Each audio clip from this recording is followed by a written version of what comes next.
Okay, I've got a riddle for you. How much does a poet weigh? An Ezra pound. Get it? Because today we're going to be talking about a poem by the famous poet Ezra Pound. It's a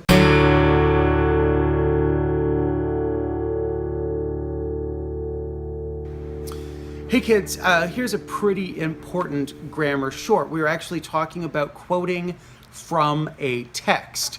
How do you select a good quote from the text in order to support what it is that you're trying to say? And I think the best way to think about this is that when you are writing and you are needing to quote, why are you needing to quote in the first place? And it's because, frankly, you have to provide evidence for a claim. So whether you're writing a research paper or doing a literary analysis, somewhere in there you are making a claim and you have to provide evidence.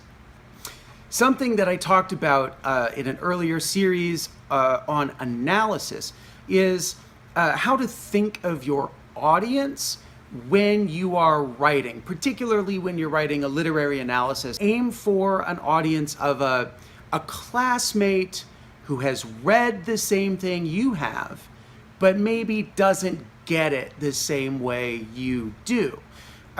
In that way, the claims that you make and the evidence that you select will be appropriate because you're not going to have to over-explain things like plot, and you're not going to have to quote huge chunks of text if you know that your audience has already read that text. So let's look at that poem by Ezra Pound. It's called In a Station of the Metro. The apparition of these faces in the crowd, petals on a wet black bough. That's it, people. That is the entire poem. And I think that at its most basic, what Ezra Pound is trying to get across here is the sort of bleakness or the hopelessness that he sees on the faces of commuters in a railway station, a station of the metro being like a subway. You certainly don't get a positive and uplifting feeling from words like apparition or petals on a wet black bough. So if I were going to be making that claim that Pound's poem here is all about creating an image of commuters who are not really living at their full potential if they're ghostly, how could I set about proving that? And the reason why I selected Pound's poem for this particular grammar short, for this particular exercise, is that the whole thing is only 14 words long, right?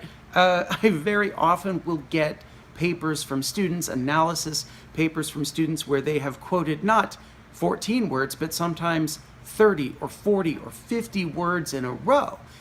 The whole point of being able to provide evidence, being able to select the quote that best supports what it is that you're trying to say, the art of that is to get as small a quote as possible.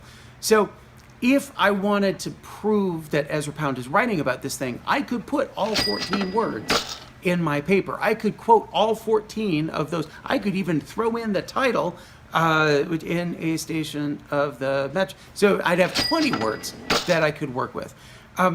But that's 100% of the poem, and I really don't want to use 100% of the poem. You never want to use 100% of a text when you're doing an analysis. So in the end, what part of this poem do I think best captures the feeling that Ezra Pound is trying to create? If it were me, I might take the last 3 words, wet, black, bough. And there's lots of reasons why I would choose those. But before I tell you that, I want to talk about the number 3. The vast majority of the words in an analysis paper that you write need to be your own words. So the way that you want to set up your evidence is obviously you're going to make a claim, and then you're going to say, hey, there's this part in Ezra Pound's poem that demonstrates this claim, and he does it by blank, right? So you throw in that little bit, but then you have to come back after the quote anyway to explain it, to make that connection, that link between the piece of evidence and the claim. The more space in between your claim and your explanation of how that evidence fits the claim and supports the claim, the less your reader is going to remember about what your claim was in the first place. So being able to summarize or paraphrase a whole lot of a text in order to get to a juicy 3 words or maybe 5 words, maybe 7 words, that's a skill you really need to work on. Because I, as a teacher, I don't want to wade through 14 words or 30 words or 40 words or 50 words when there are really only 3 important ones. Okay, so why wet black bough? Why would I do that? Well, a couple of different reasons. If the whole point of my essay, if my whole claim is that Ezra Pound is creating an image, then wet black bough is an incredibly evocative phrase, to put an image in your brain. You think about winter, you think about death, you think about rain and bad weather and all of this kind of stuff. You think about the way a wet branch with leaves on it, the wet leaves, they're clumping together and they lose their individuality. And all of that stuff is, I think, inherent in what Ezra Pound is trying to say. But let's say I wasn't making the claim about the image that Ezra Pound is creating, and instead I'm making a claim more related to theme. Like in a station of the Metro is an existential meditation on the way death eventually comes to all of us, and faster when we are just one among many. Now I'm all sad.